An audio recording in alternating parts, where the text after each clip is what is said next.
In the 21st century, an immense political battle is shaping up against big sugar and the flashy sugar food establishment.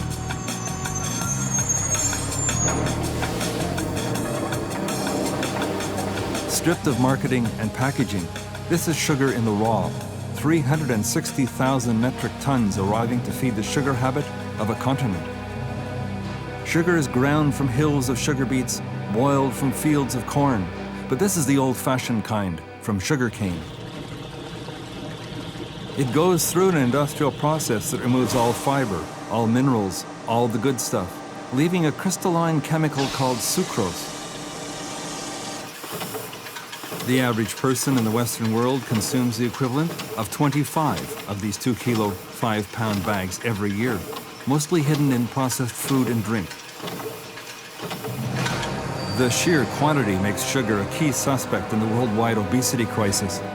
Big Sugar denies any connection, but the companies are worried about lawsuits for the way they push sugar, marketing it even to the very young.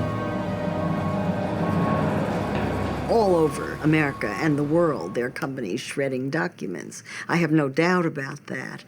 They do not want to have exposed on discovery the ways in which they deliberately formulate their products in order to attract young children.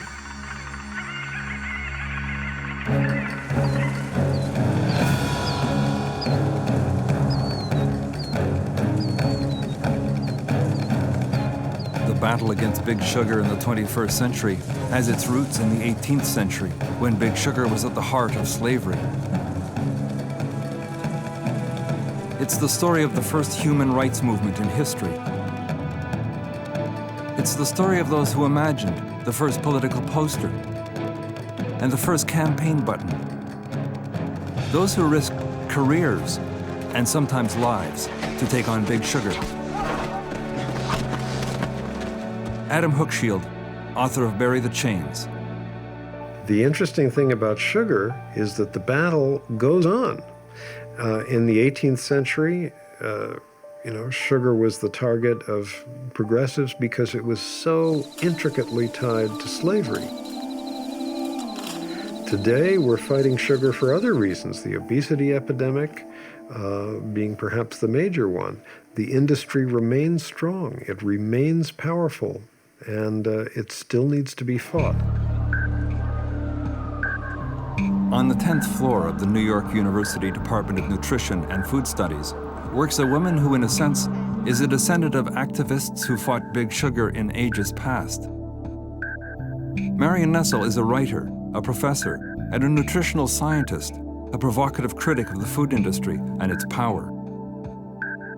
Big Sugar attacks her as an hysterical anti-food industry fanatic. She responds with sweet reason. I'm not saying that sugar is a poison. Sugar is fine in small quantities. Sweet things help people, eat things, it helps the medicine go down. But we're talking about absolutely ridiculous amounts of sugars. Nobody is complaining about a spoonful or two of sugar on cereal. The problem is that sugars are in everything. Sugar in the morning, sugar in the evening, sugar at supper. Sugars are in peanut butter, bread, yogurt, hot dogs, hot dog buns, soup, bacon, cough drops, cookies, pickles, salami, soya milk, soda pop, clamato juice, soya sauce, English muffins, Ritz crackers, ketchup, baked beans, baby food, even cigarettes. For a long time, sugar has been successful keeping itself out of the spotlight and in the food. But in comic commercials like this one for a no-sugar diet, the secret is getting out. On average, people are consuming more than their body weight in sugar every year.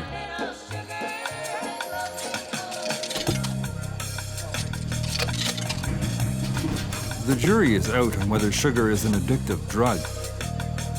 But many are becoming aware the substance induces a drug-like dependency. And it's everywhere. Yeah, the cafeteria, the vending machines, the soda machines. It's hard, it's easier to get yourself some sugar, a sugar rush, than to go get an apple or something when you're at school. We've become addicted to this need for sugar in all of our food. Like, I'm starving now, but I'm gonna go get a muffin just because it'll give me like a good fix. It's being called a toxic food environment.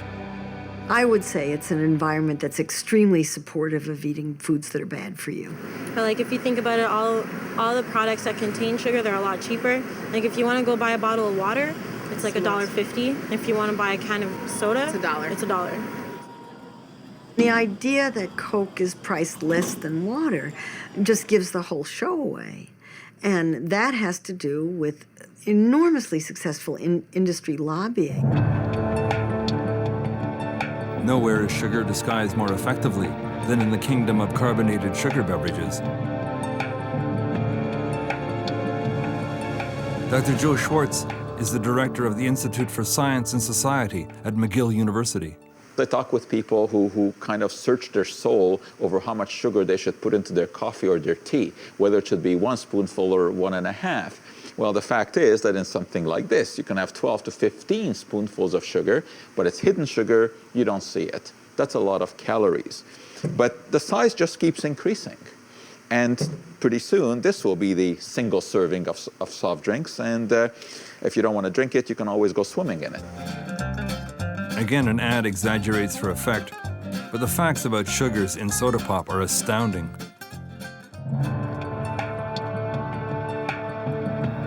If you thought for a minute about the amount of sugars that are in soft drinks, you would realize they're desserts, or as Center for Science and the Public Interest calls them, liquid candy. Scientific studies are documenting a rising consumption of sugar drinks around the world. Teens and young adults drink the most.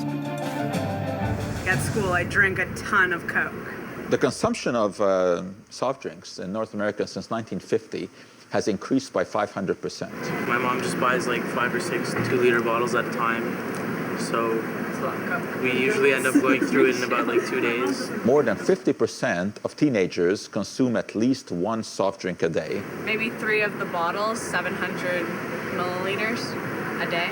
And many, especially boys, consume 3 or more soft drinks a day. 3 to 5 a day. So we are awash in this stuff. I like to teach the world to sing. The worldwide marketing of sugar water to the young has unforeseen repercussions. The soda companies have managed to install themselves as popular icons. Nobody ever thinks about the nutritional implications of that, or at least they didn't used to. Part of why the sugar associations are so upset now is that people are starting to think about these things.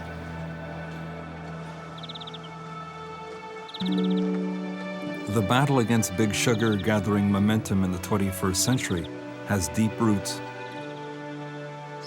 In the 18th century, with sugar at the heart of slavery, radical and sometimes astonishing tactics were dreamed up to take on the empire of sugar. Dreamed up by some remarkable figures. The story of those dreamers and how they defeated big sugar begins at Cambridge University with Thomas Clarkson's ambition. In 1785, Clarkson was a divinity student determined to win a Latin essay championship. The topic happened to be sugar slavery. I had only the wish of obtaining literary honor. Clarkson immersed himself in the subject. The horrors of slavery began to possess him.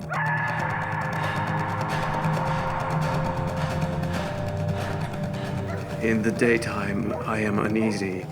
In the night, I have little rest.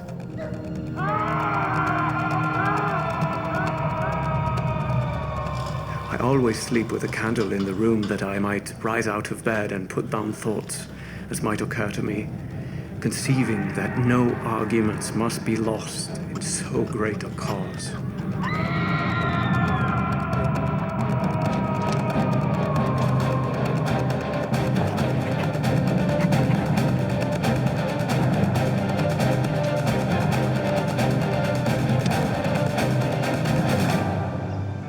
The spring of 1785. Clarkson read his essay aloud in Latin to an audience at Cambridge's Senate House, where such ceremonies are still held today, and won the prize. In the aftermath, Clarkson has an epiphany. He started thinking that if what he had written in this essay were true, then some person should see these calamities to their end, meaning bring an end to slavery in the British Empire.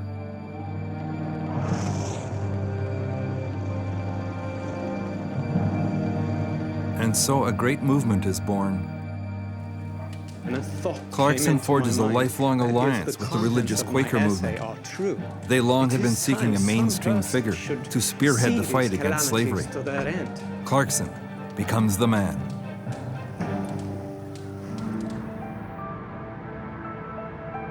In Geneva, at the headquarters of the UN's World Health Organization, delegates are facing an unexpected crisis: the obesity epidemic. For the first time in human history, there are more fat and obese people in the world than hungry people. Dr. Derek Yock is a key strategist for the World Health Organization. The trends are horrific over the next few years. And we used to say there were only two large epidemics that we had to deal with worldwide: the epidemic of HIV/AIDS and the epidemic of tobacco. But we really have currently got three big epidemics underway. Obesity has really come out of the shadows far faster than anybody expected. The obesity epidemic is harming more people than war, afflicting even small nations like Mauritius. 20% of our population above 30 years are diabetic. 30% of our population above 30 years is hypertensive. And 40% of the population are overweight and obese. This situation is grave.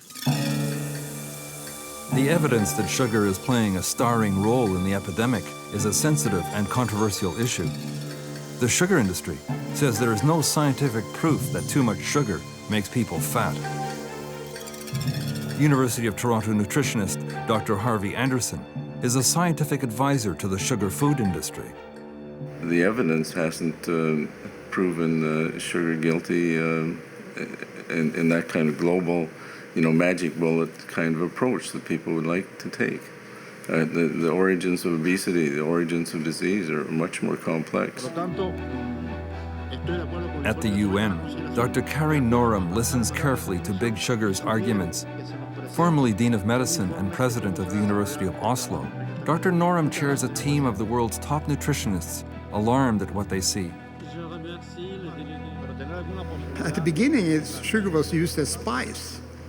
And then it was used more and more in the household and so on, but not overused. It was used in jam and in desserts and so on and so forth. But today we have got in all the sweetened sodas. To mend this with the marketing of these drinks has taken the population. It is fantastic increase in sugar consumption due to this. And that has revealed the problem. Whole populations are overeating sugar. The dangers of sugar? Harvard Medical School tracked the pop consumption of 548 kids for 19 months. The results of this and other studies are shocking. The sugars in 1 can a day were enough to add more than 4 kilos, 10 pounds of body weight a year. More than 1 can increased the chance of obesity by 60%. It's suggestive, but it's certainly not proof of cause and effect. A scientist at the Toronto Hospital for Sick Children is looking for cause and effect. Dr. Khosrow Adeli sees a disturbing trend. We have been noticing a significant increase in the number of kids presenting with obesity and type 2 diabetes. They focus on fructose as a suspect. It's the main sugar in high fructose corn syrup. A multitude of these products are sweetened by this super sugar, especially soda pop. Syrian golden hamsters, with a metabolism similar to humans, are fed a diet high in fructose. They fatten within 2 weeks. Humans react the same way. Fructose seems to make you fat whether or not you exercise. In fact, the more fructose you consume, the hungrier you seem to get. McGill's Dr. Schwartz. It actually increases the tendency to eat more food at a subsequent meal. An overload of fructose, say a couple of cans of pop a day, can set off a slow-motion chain reaction in the body with a terrible result. Our conclusion is that clearly fructose is a major contributor to the current epidemic of obesity and early onset type 2 diabetes. People who want to enjoy life by consuming soft drinks, by all means, they should have the right. But don't go under the illusion that this has no consequences at all. Surrounded by sugar in his Ottawa high school, one student learned about consequences the hard way. Ahmed Hussein. When I was in high school, I used to have a lot of chocolate bars every day and whatnot. I wasn't diabetic, but then by the end of '99, I had become diabetic. So, and I guess the fact that I was eating 5 Snickers a day and drinking, 5 cans of pop, I think that sort of contributed to that. At the UN, Dr. Derek Yock. People think of obesity as a cosmetic issue still. And so we see a lot more people getting fatter around us, and it's going to be awkward when you're sitting on airplanes and clothing sizes are going up. We're seeing the impact in terms of type 2 diabetes. Diabetes that I learned as a medical school was called maturity onset diabetes. It's now having its onset in late teens and 20s and 30s. And the consequences are that people lose their limbs early, they go blind early, they lose their kidneys, they get cardiovascular disease. Worldwide, diabetes now kills 3.2 million people a year, 8,700 a day, 6 people every minute. Goliath Casket. On the net at oversizedcasket.com. Supersized coffins for the supersized dead. Along with more cancer and more heart attacks, death by diabetes is a major consequence of a new kind of sugar slavery, the obesity epidemic.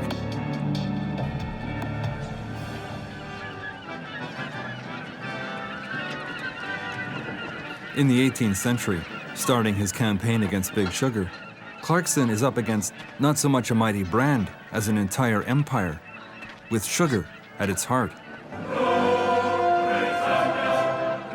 The anthem Rule Britannia pledged Britons never would be slaves.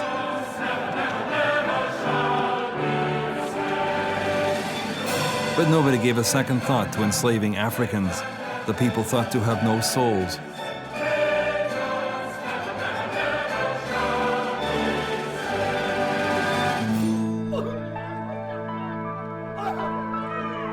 When a freed slave named Oliada Kiano joined the movement with his own account of slavery, it was a real coup.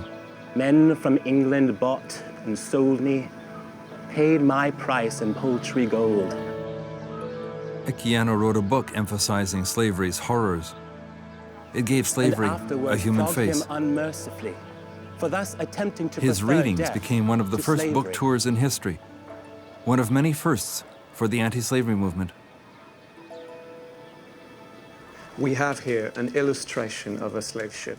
If you look at almost any political organizing technique that we use in democratic countries today to put pressure on politicians after they are elected, almost anything that you can point to was really invented or perfected by British anti-slavery activists between 1787 and 1792.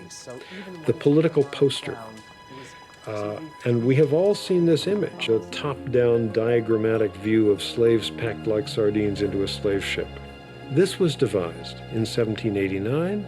They rapidly turned it into a poster and put it up in pubs all over England.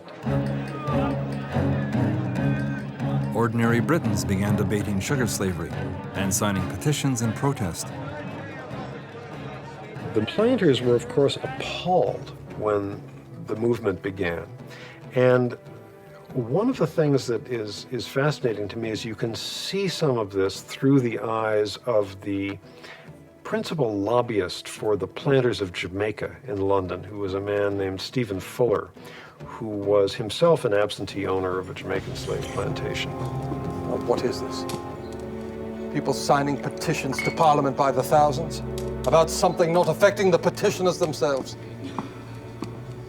He was really seeing something new in human history, because this was the first time that large numbers of people got agitated over something that was happening to other people on the other side of an ocean.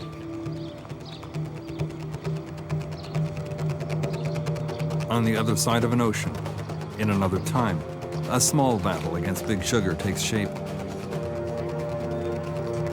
In the tradition of those who fought Big Sugar centuries ago, Nicholas Dodds decided one day that a line had been crossed. He's a student at a York Regional School in Aurora, Ontario. At first, it wasn't a health issue. It was the cola commercialization of the schools. They're selling the students' attention spans to, these large corporations. How many vending machines do we have in our school? Something like 5 or 6. What if I just don't want to, have my mental space, interrupted by their advertising garbage all day?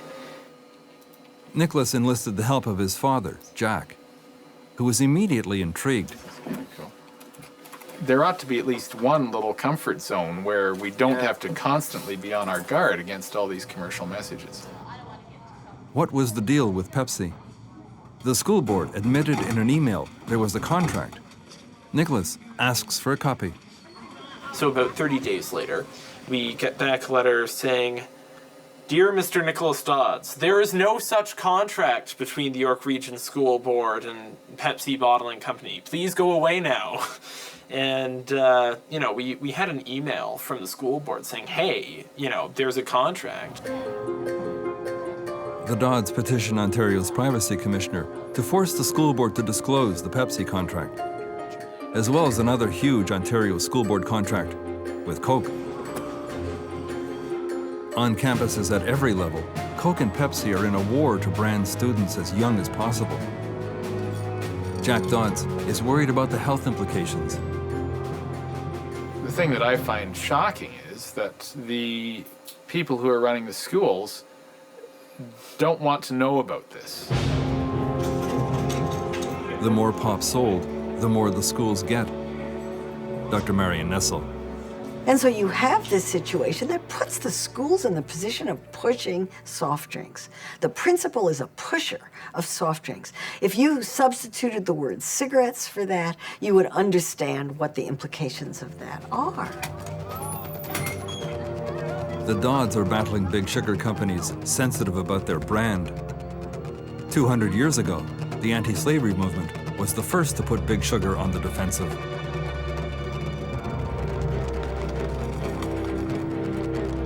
To put a positive spin on sugar slavery, the West Indian planters came up with what they thought was a winning campaign. They financed a play. The Benevolent Planters. 2 Negro lovers are cruelly separated in Africa. They end up living side by side on plantations in Barbados. The kindly plantation owners reunite the lovers. It opens at the Theatre Royal in Haymarket in a fortnight. Clarkson and the movement countered with a pioneering piece of public relations designed by Josiah Wedgwood. He proposed it as a seal for letters, but also as a cameo to be worn as a brooch. The campaign button, which you wear promoting a political candidate today, the anti-slavery movement had one, and it was, so far as we know, the first widely reproduced logo that was explicitly designed for a political cause. The Dodds don't need a logo once the media catches wind of their campaign against Big Sugar. The 3 major Toronto papers, once they picked up on the 13-year-old grade 7 student, grade 8 student angle, they went nuts. They just loved that. One day there's a commotion at school. A decision has come down. Please, unbeknownst to me, during the day, there had been, like satellite trucks pulling up in front of the school and, people like, swarming the office and calling the office and, just terribly bogging them down saying, oh, can we have an interview with, the Pepsi kid? The Dodds win. The contracts with the soda pop companies are ordered released by Ontario's Privacy Commissioner. They showed the money Pepsi gives the school board in exchange for pouring rights amounts to about $4 a student a year. A great deal for Pepsi. Jack Dodds is not impressed. Really, it serves the political needs of people who don't want to raise taxes and yet who want to be seen to providing good education, But the money's still coming from the same place. The parent gives the kid an allowance, the kid puts the allowance in the pop machine. The source of the funding is the same. In the aftermath, Ontario bans soda pop machines in elementary schools. The Dodds can take a lot of credit for a battle won, but not the war. Coke and Pepsi are still firmly ensconced in Ontario's high schools, also selling water and craftily named fruit drinks, which are just as sugar-saturated as pop.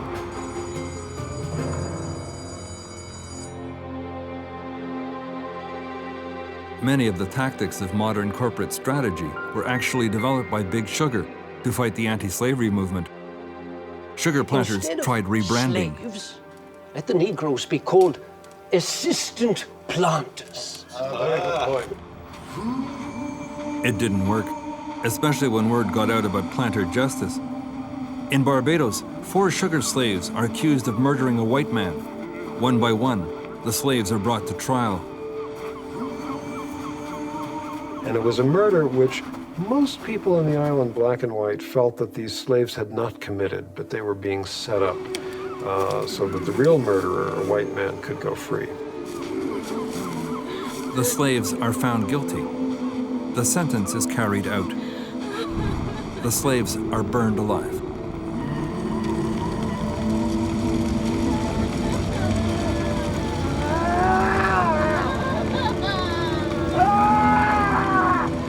The documented account of sugar slaves burned alive for crimes they did not commit fuels a gathering outcry against the slave trade. The anti-slavery movement prepares a campaign against Big Sugar that will capture the imagination of the empire.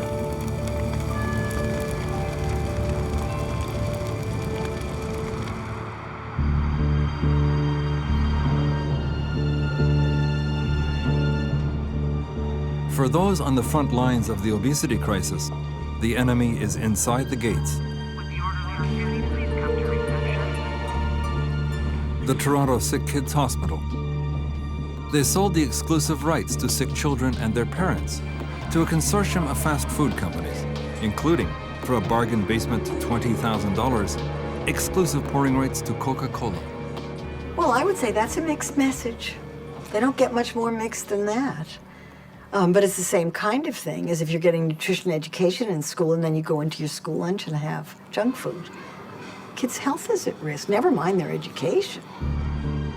Everywhere, children are targeted as never before, and it works. Kids are now drinking twice as much soda pop as milk, a total reversal in only 20 years. The result of ruthless marketing, on TV and off. There's so much soft drink consumed by American children that the Department of Agriculture has statistics on soft drink consumption by children under the age of 2.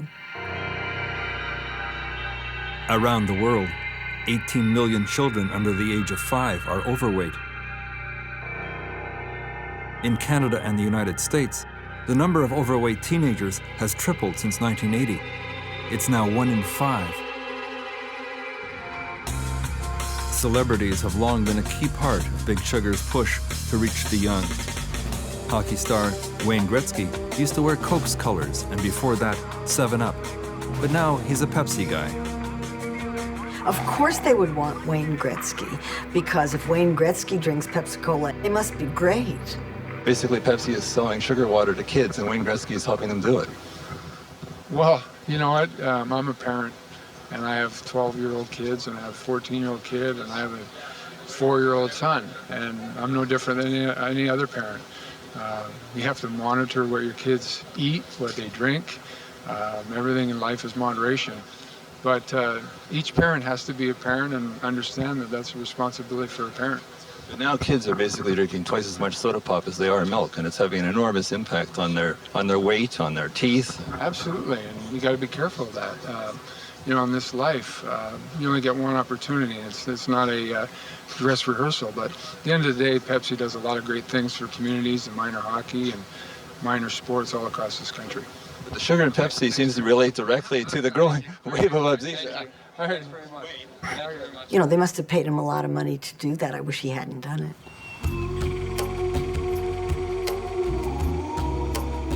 On the Caribbean island of Barbados, people who are descendants of sugar slaves remember and praise the anti-slavery movement. Historian Marcia Burrows says at a critical moment, one campaign brought home the human cost of sugar as never before. One of the campaign measures was to make the average British person feel that every time they took sugar, they were drinking blood. That sugar is equated to the blood of the slaves. So that it took so many ounces of blood to produce this. Do you know the kind of horrors a slave faced to produce this ounce of sugar? Why are you buying sugar from the West Indies?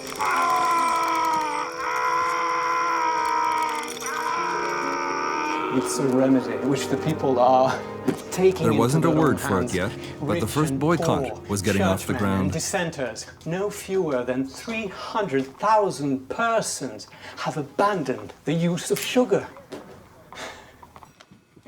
Losing the battle for public opinion, the plantation owners call on science for help. Sugar is not a luxury, but a necessary of life. Very good point. And a great injury have many persons done to their constitutions by totally abstaining from it. And there was one crackpot physician, Dr. Frederick Slayer, who advocated using sugar for cleaning teeth. And I'm not sure that even the sugar industry would do that today.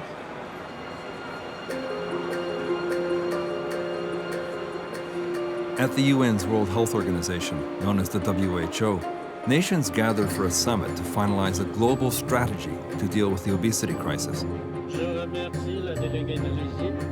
To satisfy competing interests, the UN wants to make sure they have the science right.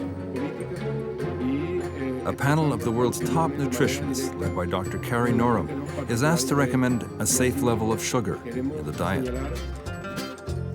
This commercial for a no-sugar diet spoofs the sugar industry report that 25% of your food can be safely sugar.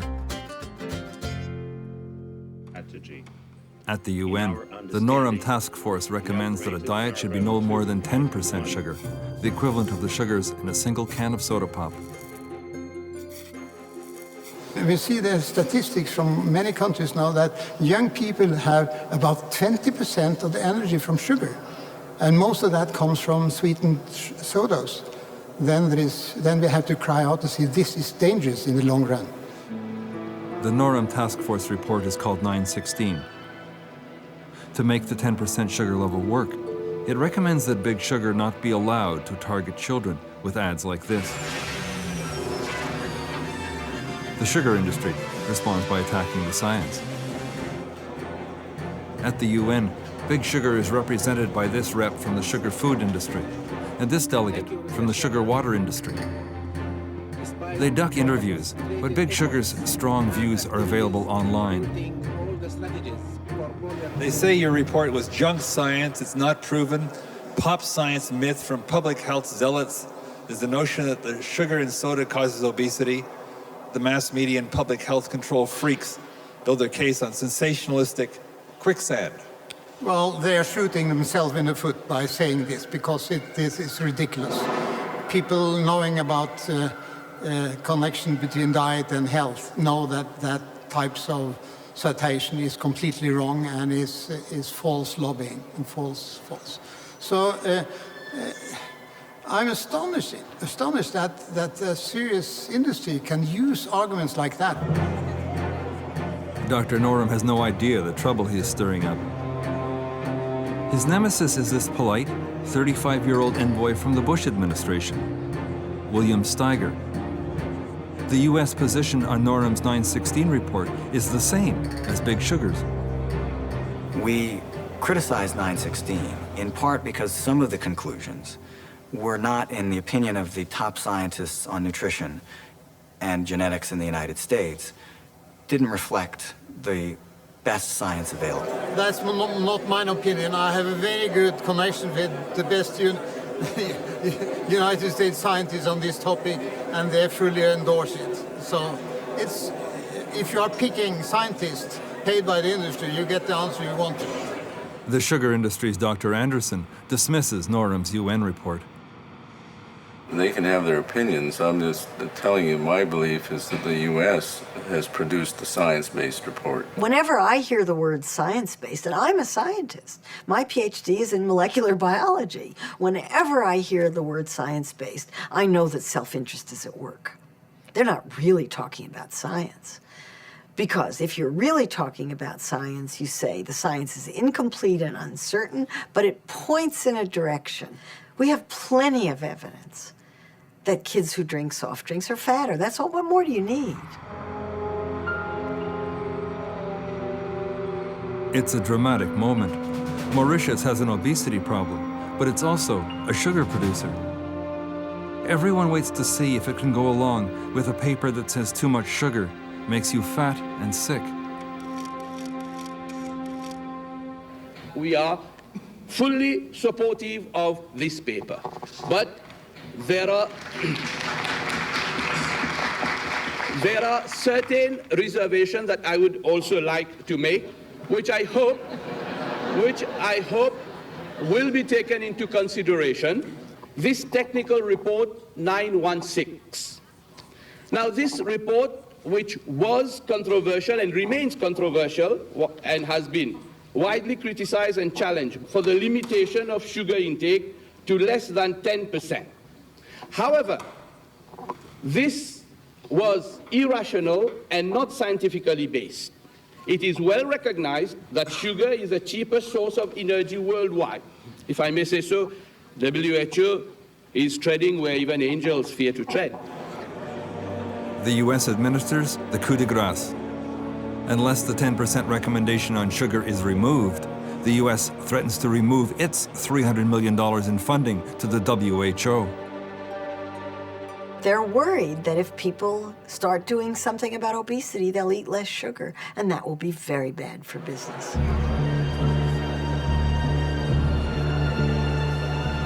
The Bush administration and Big Sugar send the scientists packing.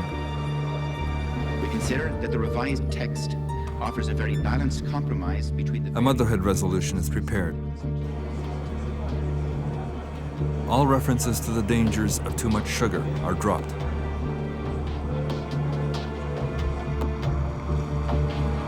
In the aftermath, Big Sugar takes radical steps to ensure that the World Health Organization will not act again anytime soon. Dr. Derek Yock, a key architect of the UN strategy on obesity, is demoted and reassigned. Marion Nessel says the industry always plays hardball. In the late 1970s, when there was an effort made to try to curb food marketing to children, the people who tried to curb it got their heads cut off and handed to them on a platter. I mean, they were just destroyed in the process. Everybody lost jobs. It was really a disaster. And nobody has dared to try it since.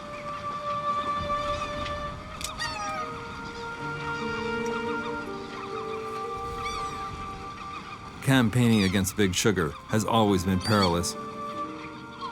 In 1787, Clarkson was going to get slave ship captains prosecuted for murder.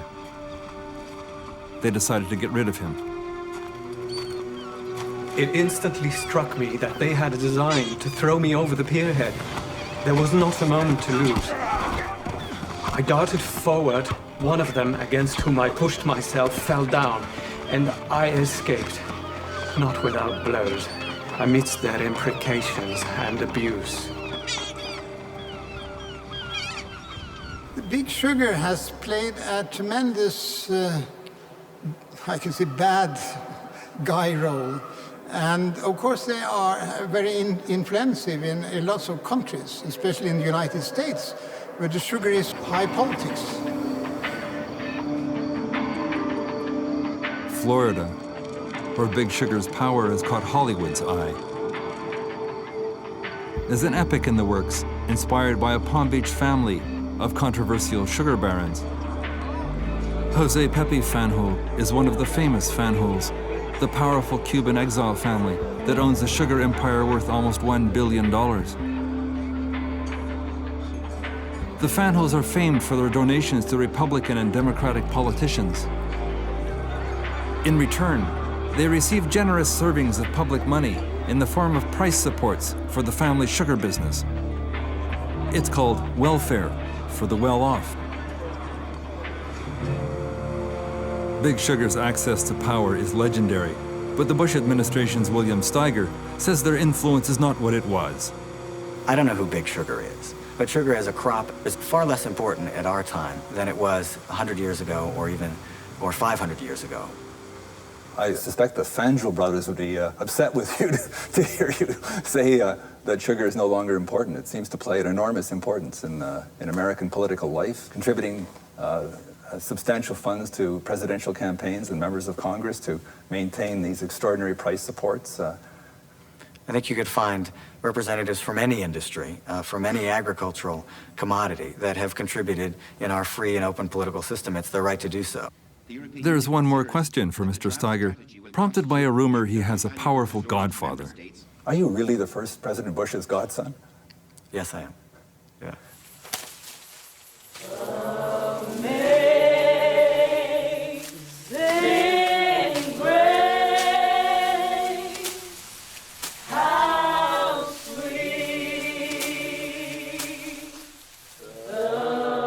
For those who dared to fight Big Sugar long ago, it ended this way, with a coffin at a chapel in the Caribbean.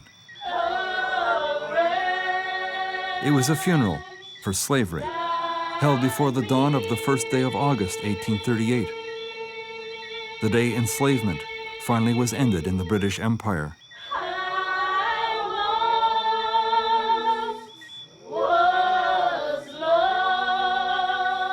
On the stroke of midnight, slaves placed in a coffin a whip, an iron punishment collar, and some slave chains, took it outside and buried it in the churchyard.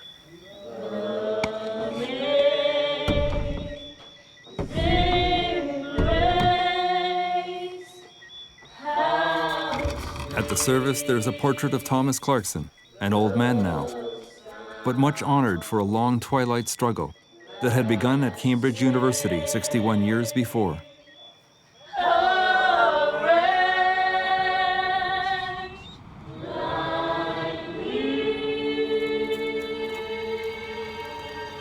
In the 21st century, a different kind of slavery is being fought.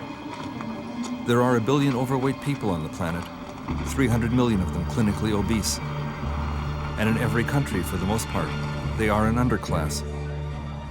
The Big Sugar diet is all they can afford. It enslaves them. To free them, says Marion Messel, Big Sugar must be prosecuted like big tobacco. It's the only thing that will work. They have extraordinary access to the highest levels of government. They attack the science.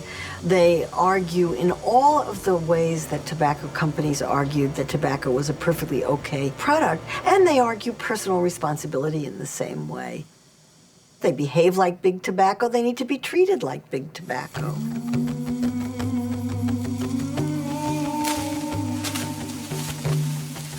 In the end, though, the most disturbing dimension of the Big Sugar story is slavery, in the old sense of the word. It survives on plantations across the Dominican Republic, where 650,000 Haitians toil in a sugar industry dominated by 3 big companies. They are a people in torment. Families desperately trying to survive on the $2 US a man is paid for cutting a ton of sugarcane.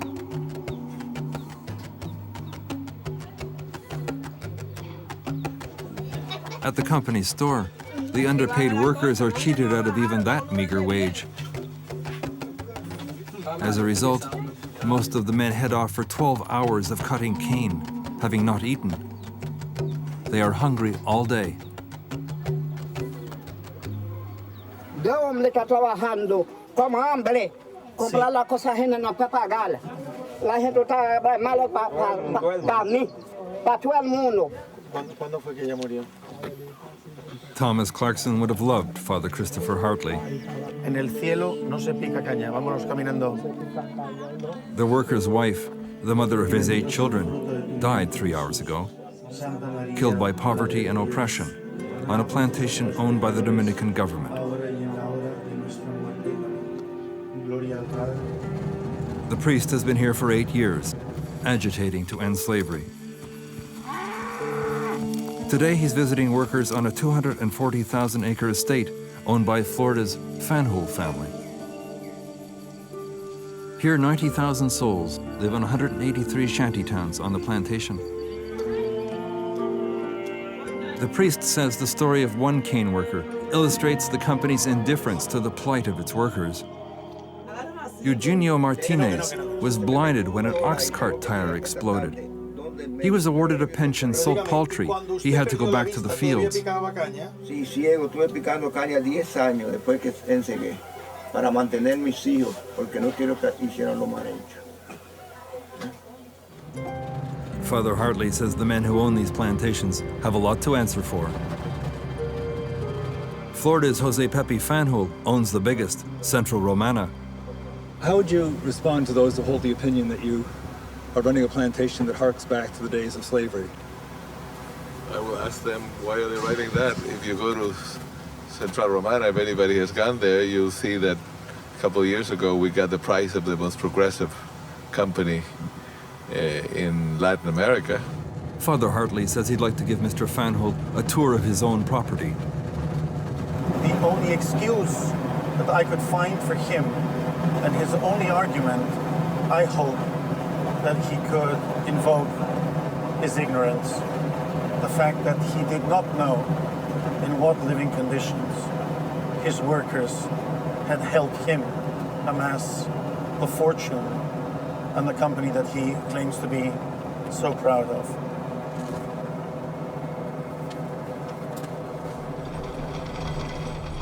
Father Hartley says all the companies can do better.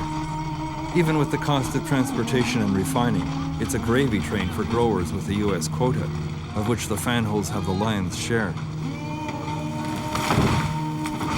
Every year, more than 300,000 tons of their Dominican sugar is milled and shipped to a Fanjul plant in the U.S., where it's refined and sold at the sweetened U.S. price.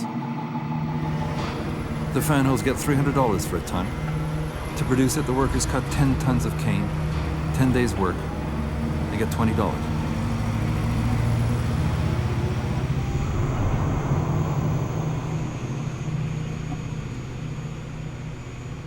In a shanty town owned by a Dominican corporation, a baby dies from the shocking conditions that prevail on sugar plantations across the country.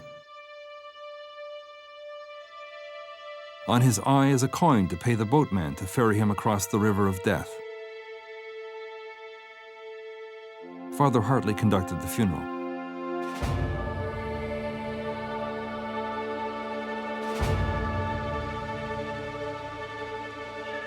The Dominican Republic, when it was discovered by Christopher Columbus, he truly thought that he had discovered the land of paradise described in the first book of the Bible. For many tourists today, in the winter season, it is a kind of paradise. These people live, born, and die in this same paradise, but they live in it as slaves.